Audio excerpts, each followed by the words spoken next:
players to gain as much experience. On the other side naman, itong UP during their earlier games in round 1, Coach Oliver has been shuffling his first 6. But since that game against NU, nakita natin na he's also sticking with his solid first 6. And we're getting started here. Let's see who will score the first point. UP will set up Bustillo. De Guzman will go. So far, so good. Both teams with their defense solid.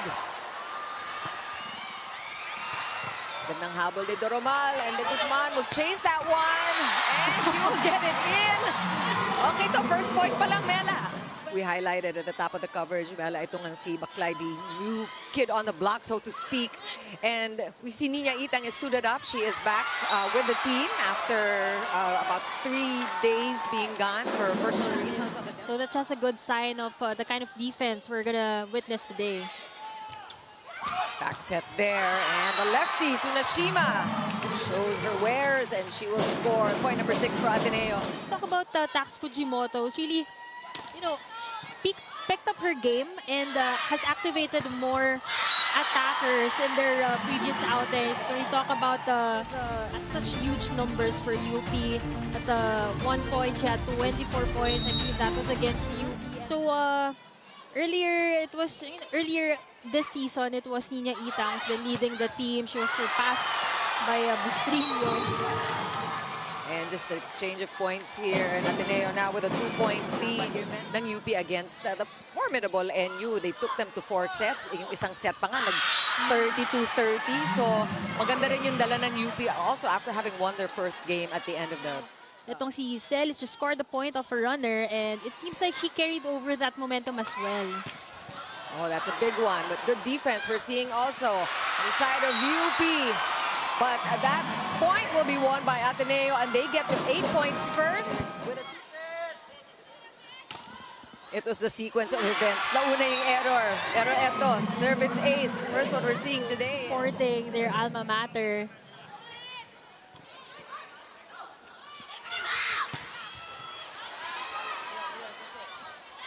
Tsunashima from the right-hand side, and that's the strength of a lefty opposite hitter.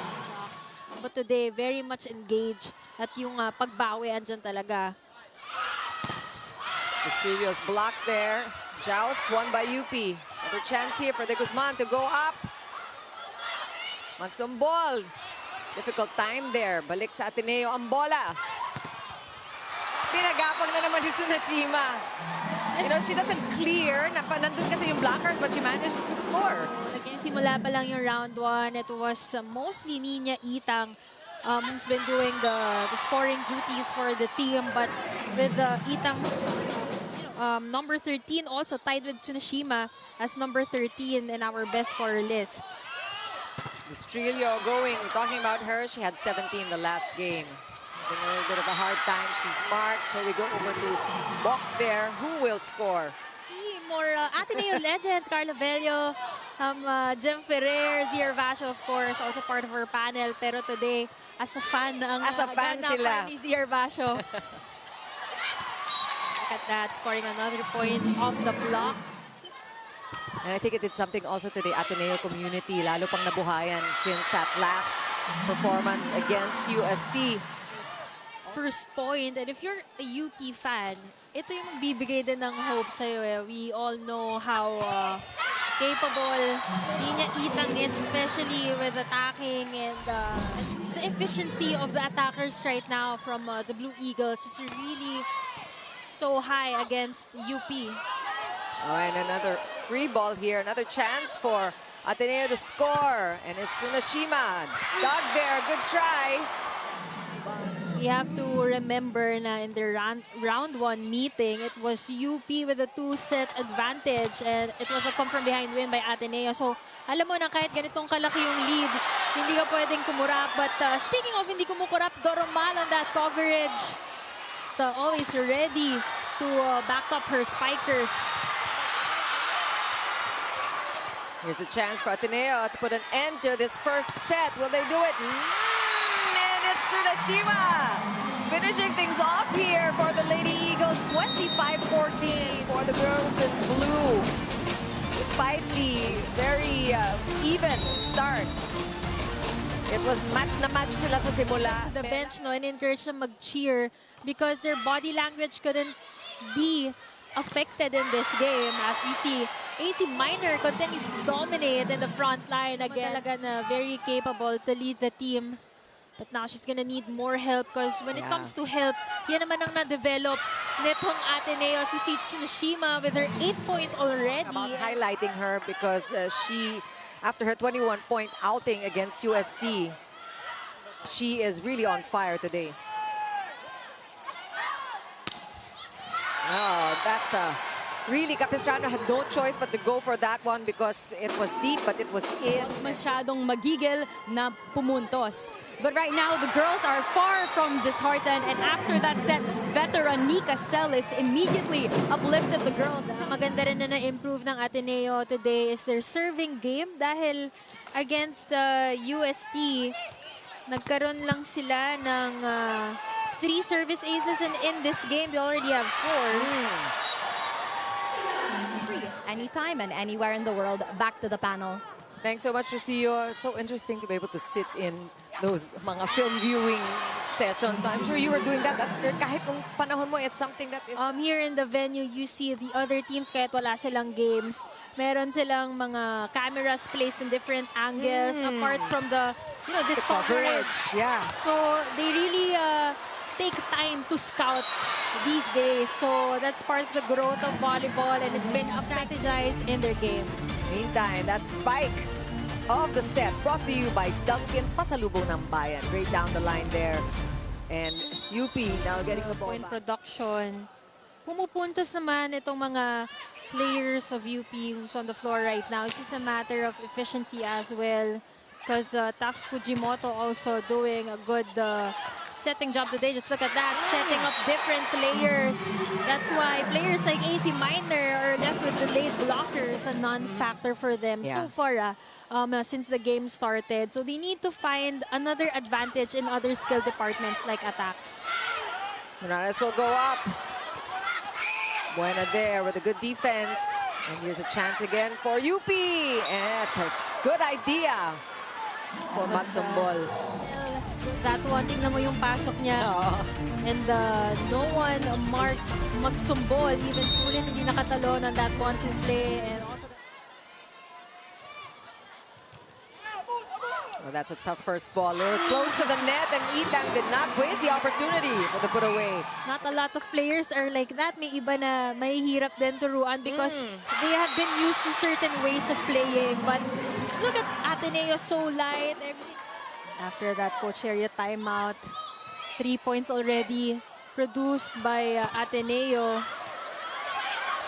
And on the side of UP naman, they're still trying to polish things off as Lian de Guzman powers through the double block.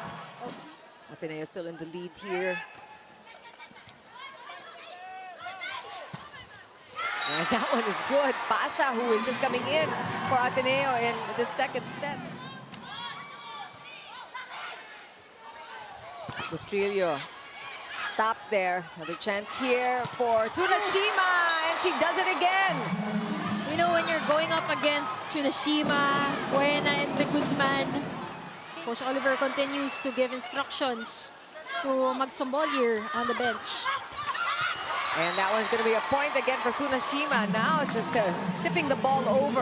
That has been the very erroneous serving of UP that did them in. And it's not over yet, but it's going to be a tough climb. You have to take advantage, but it starts with the passing. So far, yung pagiging number 1 or number 2 digging team nitong UP, hindi pa siya nagta-translate into attacks in this game.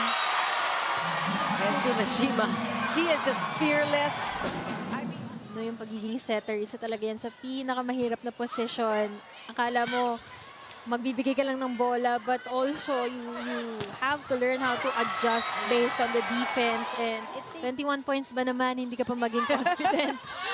And it's really palpable. You can feel it. And I think the fans can, her teammates can. Buena also a factor, but Encarnacion, Jewel Encarnacion now on the court here for UP. And that was a Good defensive attempt. Of the spikers just to really tire out the middle blocker of UP.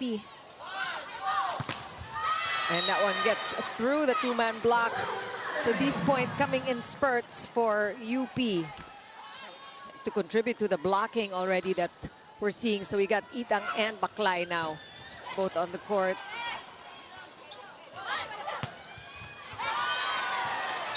And siyempre pag nandiyan pa si Itang sa likod, bibigyan mo ng bibigyan habang hindi pa siya napapalitan.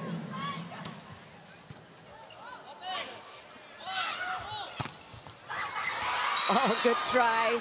But that one was all strength, galing sa power. You know, we have been mentioning Heart Magsumbol, who is still sitting out this set. But really, she has not been, I mean, she has been performing quite effectively for his career. He's known to be a somebody who develops new players. Sa FIVB Worlds, yun ang kanyang papel. At ngayon, hindi lang ang Ateneo hawak niya, pati ang men's national team. So, marami talaga tayong matututunan. At the first time around with Ateneo, very different POV itong si Coach Serio and Coach Ono. For Coach, varied. Puro atake kasi nga nache-check na sila. For Coach Serio naman, sige, atakihin mo lang. Pero kasi that instruction is also supplemented by the good setting of Tax Fujimoto. Kaya kahit atakihin lang nila, they don't need to vary it. And you talk about the development of these players. I mean, Tsunashima was around last year, but really the beast being unleashed this year by Coach Serio. And just chance here for Ateneo, UP to keep the ball in play, hindi na rin nila magawa. So Coach Serio developing players, imagine the growth of these players just within the season. Diba? Pasha playing multiple positions, but really pulling off some scoring out from being a middle. Juliana. Daddy niya kasi before, talagang a very big involvement in men's volleyball. Even part of the rise of men's volleyball during the club era. Yeah. Meantime, Ateneo just really enjoying this lead here and the rhythm that they have established. Now it's Lian de Guzman doing the damage. Opposite in previous seasons. But this time, Nina Itang trying to take matters into her hands on that second ball attack. Oh, this time, effective here for UP. Kita natin si Doromal talaga team, it's Ateneo's really been doing so well in digging. And of course, it is led by Roma Doromal, but we also see Liam de Guzman as part of the top diggers, number 8 in that department. But this time, unable to contain that Bustillo hit. So back-to-back points for Steph Bustillo. They had to silang humabol ang Ateneo, and UP just really having a difficult time establishing the rhythm here. And the connections have been missing in UP. It's happening all on the side of Ateneo. Queen Tigresses just getting ready for later's big match. It's really nice to see the pros. Siguro kasi they're off, no? They had a game. That's right. So everybody all out enjoying the action here.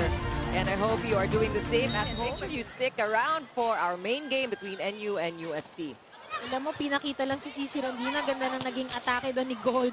And ang dami na naging mga player na nag-emerge na small but terrible. And I guess Cici Rondina paved the way for, to get out of the stereotype na pag maliit ka, di ka pwedeng spike. Tama height. She's 5'5", but she is an outside hitter with that mean jump serve.